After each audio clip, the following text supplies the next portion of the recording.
buenos días, soy Karstinina y es un gusto acompañarlos en Guía Electoral 2021, un programa promovido por el Jurado Nacional de Elecciones con la finalidad de orientar a los ciudadanos sobre diversos aspectos de interés acerca de la consulta popular de revocatoria del mandato de autoridades municipales y las elecciones municipales complementarias de Chipao.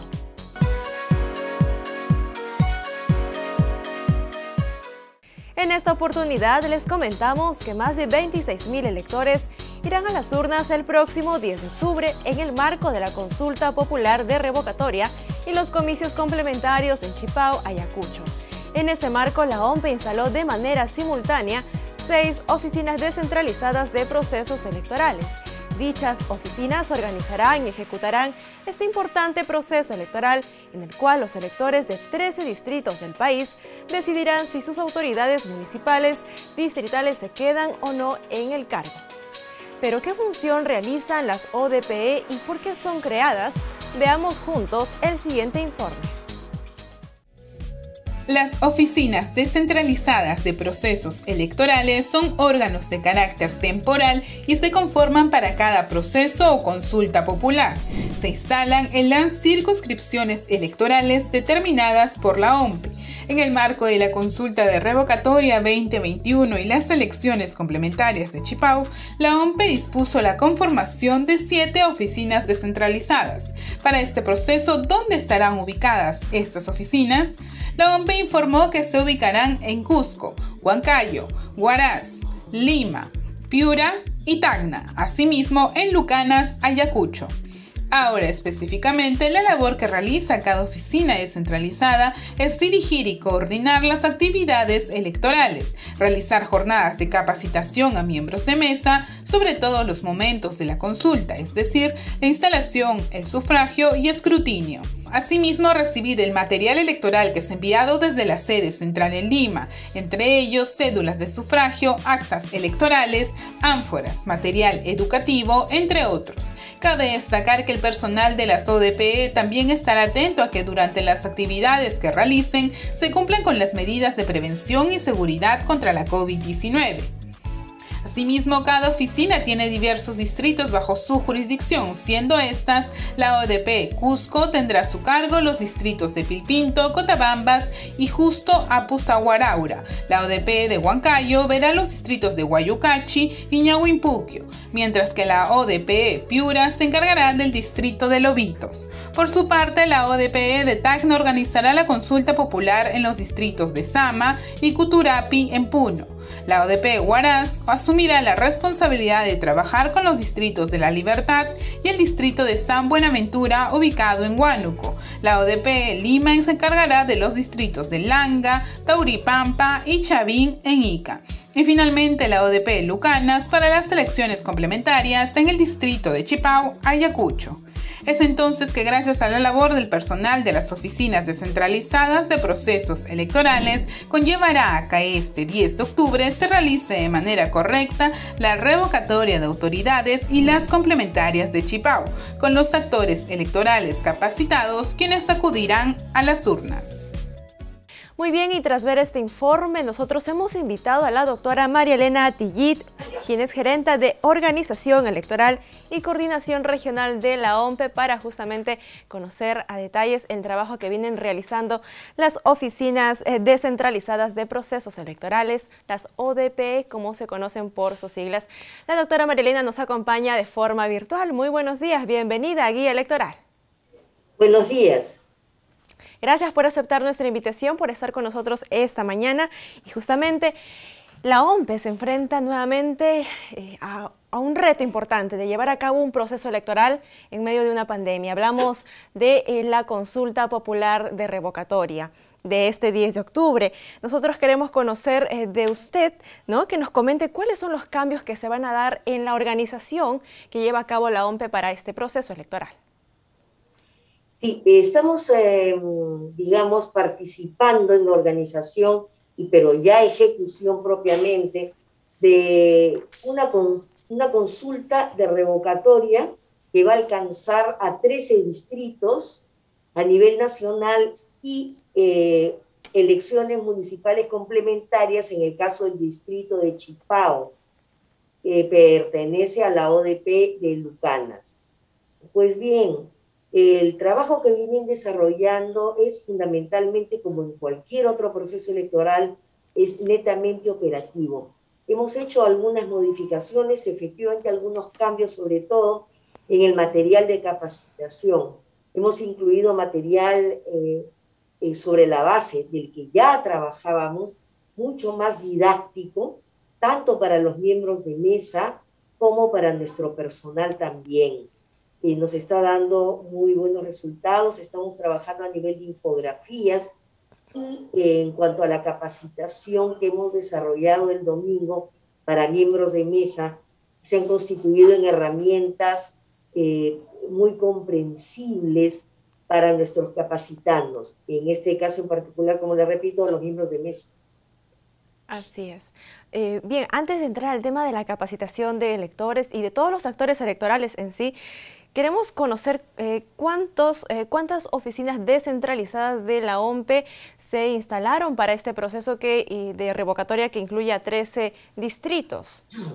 Sí, estamos trabajando para las revocatorias, para la consulta revocatoria, con 6 oficinas descentralizadas y con una a nivel de las elecciones complementarias en Lucanas, en el distrito de Chipao.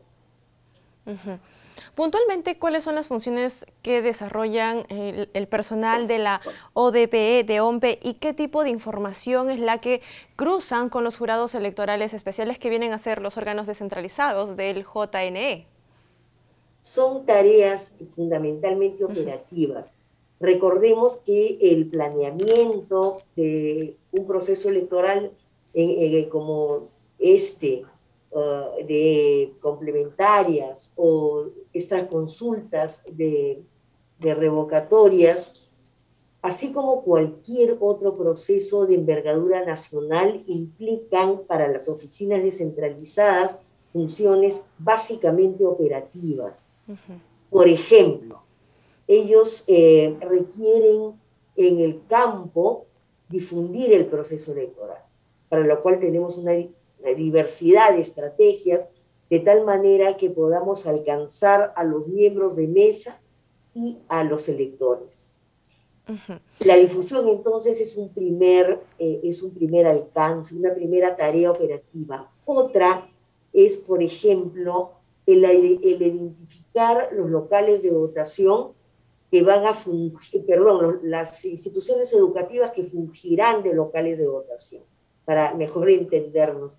Entonces, este es un proceso que implica desplazar personal desde la sede de la ODP, quienes se han instalado en las oficinas regionales de coordinación, porque son, digamos, procesos políticamente difíciles, pero digamos que operativamente sencillos.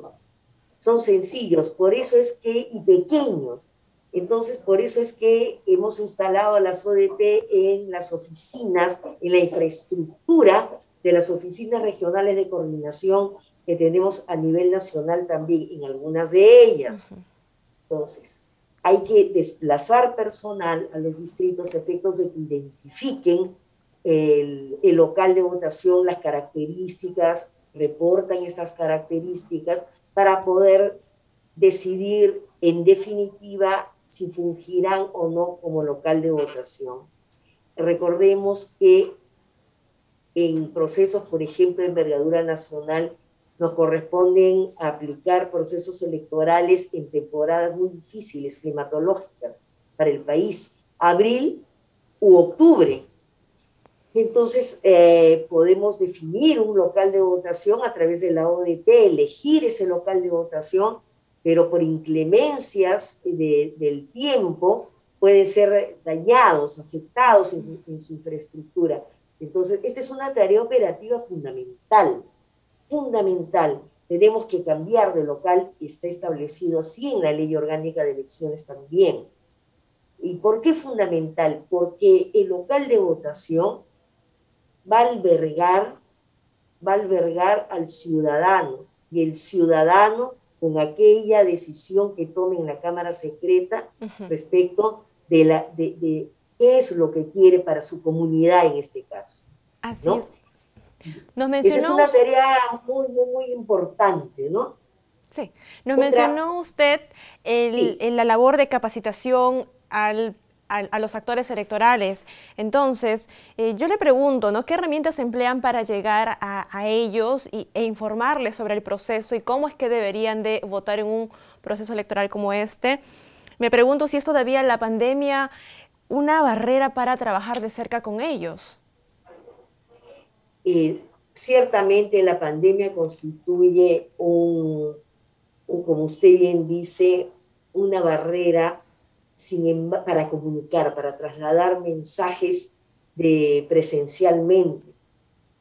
Sin embargo, estamos apelando en este caso en particular, tanto de complementarias, de elecciones complementarias como de revocatoria, a la aplicación nuevamente y de manera estricta de nuestros protocolos de seguridad y prevención.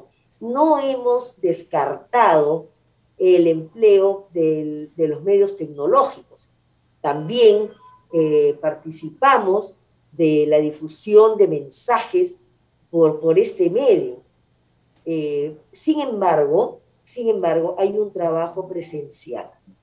Ciertamente hay un trabajo presencial de nuestro personal, pero con todas las medidas de protección hacia ellos y obviamente hacia la comunidad, pero también invocamos el respeto y el cumplimiento irrestricto a las normas de seguridad y prevención.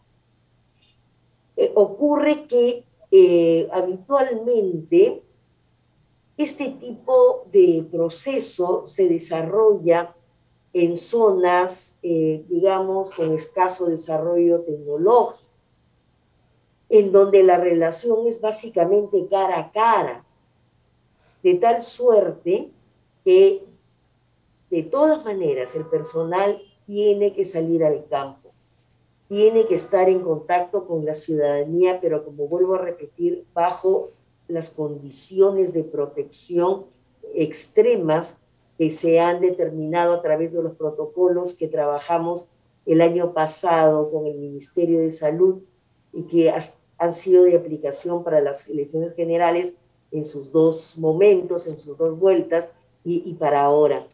Sí, pues ellos tienen que entregar credenciales, por ejemplo, ¿no? Ellos tienen que hacer una difusión casa por casa.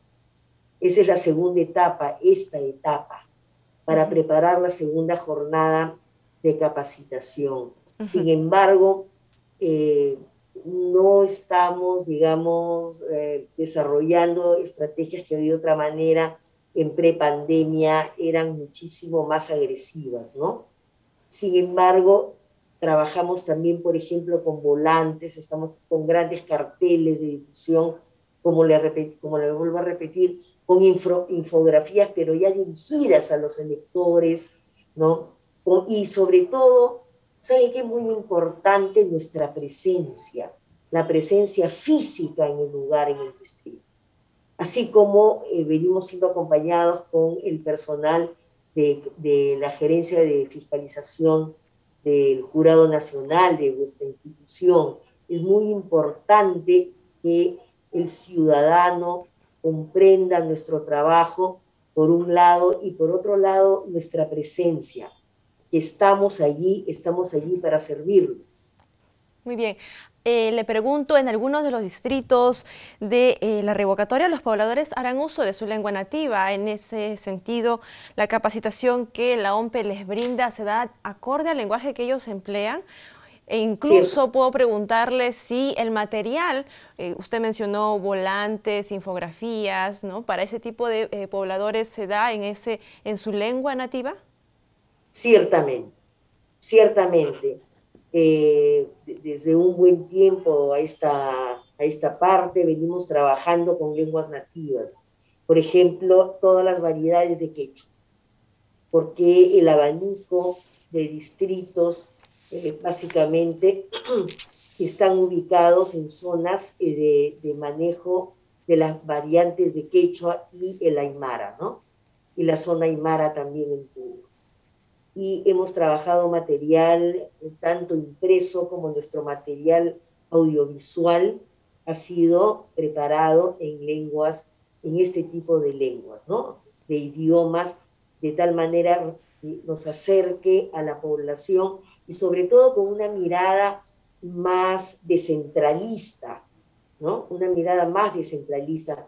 No olvidemos que el servicio al ciudadano tiene que ser siempre óptimo, no solamente porque es una demanda de ellos y porque es el mandato de la ley, sino porque implica para la OMPE en particular el acercamiento institucional en el cumplimiento de determinadas funciones, pero del acercamiento institucional a ellos, ¿no? Al ciudadano, en su propio contexto, bajo sus propias, digamos, necesidades lingüísticas, ¿no? Para un mayor y mejor entendimiento de lo que implica también, finalmente, participar en democracia, ¿no? Entendernos entre nosotros, ¿no? Así es. Le consulto ahora sobre el despliegue del material electoral para este proceso. ¿Con cuántos días de anticipación este se lleva a cabo y qué tipo de resguardo se le da para la transparencia, ¿no?, del mismo proceso? Sí, tenemos dos tipos de despliegue.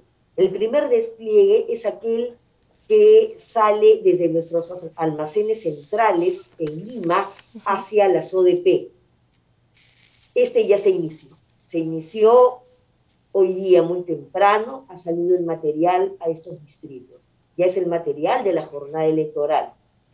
Y el segundo despliegue, una vez que este material llega a las oficinas descentralizadas, para el caso, por ejemplo, de la consulta de revocatoria, son 101 mesas de sufragio, distribuidas en estas 6 ODP a las que aludíamos más temprano. Y para el caso de la complementaria, de la elección complementaria en el distrito de Chipao, para la ODP de Lucanas, son 8 mesas de sufragio.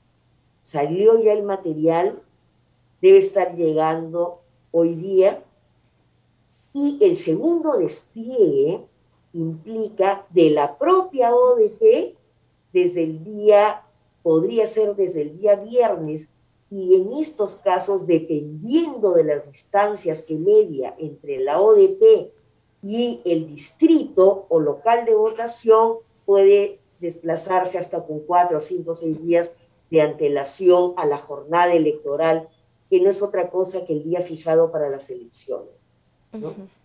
Por eso son 2 despliegues y 2 repliegues. El primer repliegue implica el mismo día de la jornada electoral, salimos de los distritos con ya el material que llegó en cajas, clasificado para ser manejado en la mesa de sufragio por los miembros de mesa, ya viene en forma de, digamos, de actas que ya contienen la voluntad popular.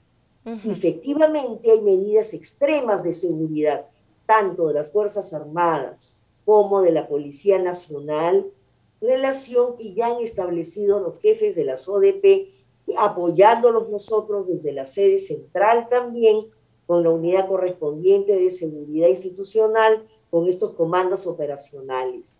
Sí, efectivamente, ya vienen ellos, me refiero a las ODP, desarrollando reuniones permanentemente con la Policía Nacional como con la Fuerza Armada para diseñar estas estrategias de acompañamiento al material en el despliegue y también ya a la voluntad ciudadana contenida en actas con el personal nuestro y el fiscalizador del Jurado Nacional de Elecciones o el Jurado Electoral Especial hacia la ODP.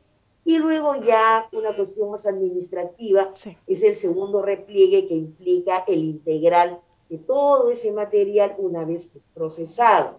En el centro de cómputo de la ODP ya se embala correctamente, con mucho cuidado, y viene para Lima. Muy bien, doctora María Elena, ya para cerrar este primer momento de preguntas, le consulto, ¿existirá alguna norma que se está implementando para este proceso y que los ciudadanos llamados a las urnas el 10 de octubre deban tener presente? Asimismo, para su seguridad de cada uno de ellos, ¿se aplicará el voto escalonado, ¿no?, en el contexto de la pandemia?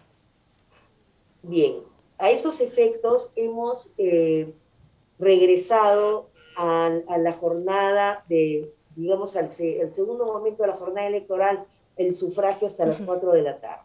Todavía no hay ninguna otra, no hay un cambio. La mesa de sufragio cerrará a las 4 de la tarde.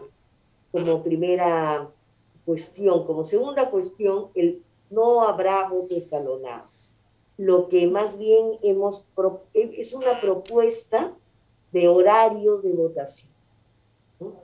Es una propuesta de tal suerte que el ciudadano podría ir en cualquier momento a votar, o sea, no es restrictivo, es una sugerencia, no es restrictiva, no es decir, de acuerdo al último dígito del DNI, usted asiste de 8 a 9 de la mañana, digamos, que sea el número 1, ¿no?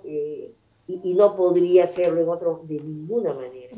Recordemos que el derecho al sufragio es un derecho político amparado en la Constitución. Entonces, todas las decisiones que tomemos es para favorecer, no para restringir. No habrá voto escalonado. Muy bien, muchísimas gracias, doctora María Elena, por esta entrevista, por la clara información que usted nos brinda. Yo le invito a que nos acompañe unos minutos más para pasar al segundo momento de interacción con los ciudadanos, quienes tienen consultas sobre el tema de hoy. Así que esto tras la pausa. Regresamos.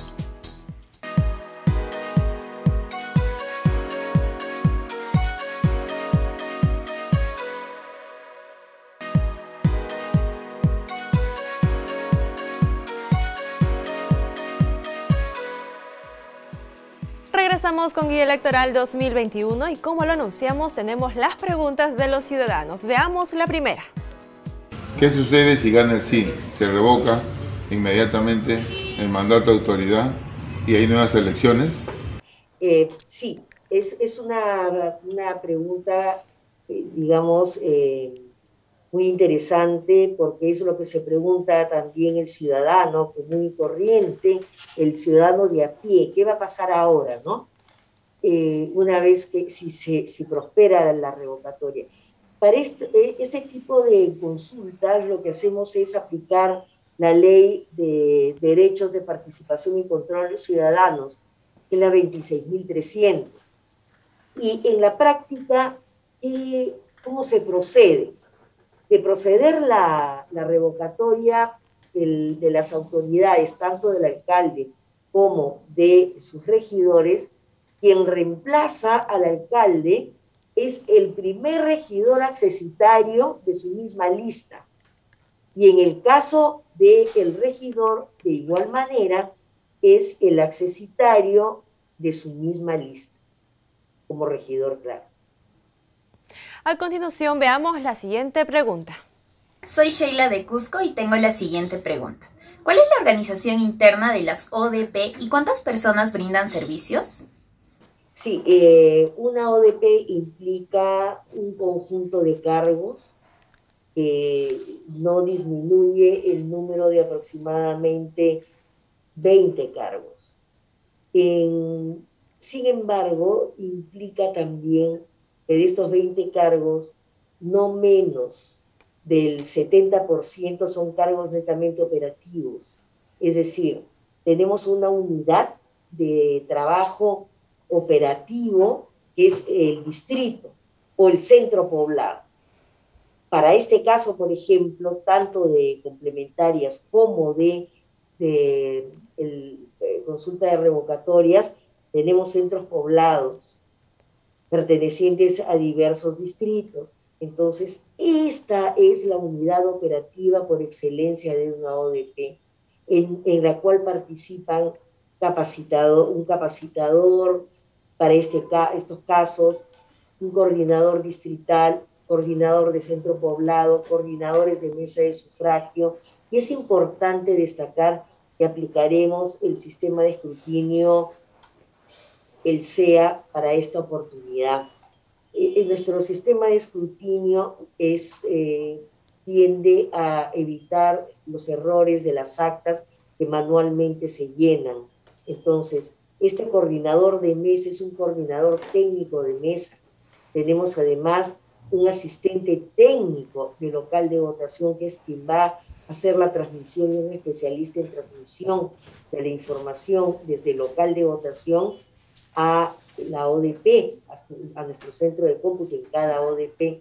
Es básicamente un trabajo operativo, como decía, más temprano. Ahora veamos qué más preguntas nos tienen los ciudadanos. ¿Cómo seleccionarán al personal que brindará servicio en las ODP? Sí, es muy importante tener el conocimiento de cómo es que se selecciona este personal, en la medida que en procesos electorales de alcance nacional, por ejemplo, convocamos una cantidad muy importante.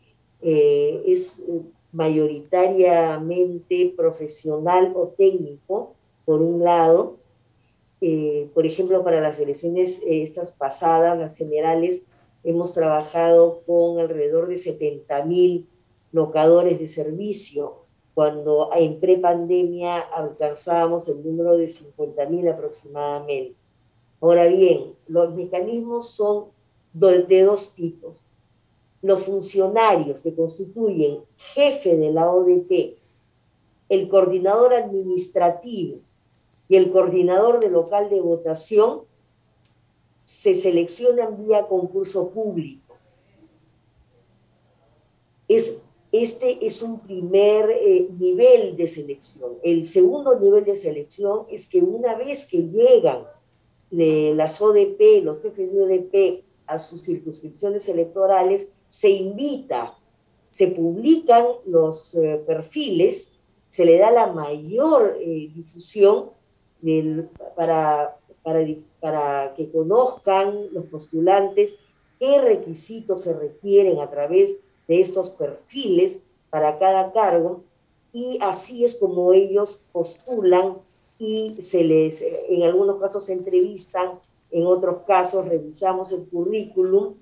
Tenemos un área de la gerencia de potencial humano en la ODP también, que es quien revisa que se cumplan los perfiles.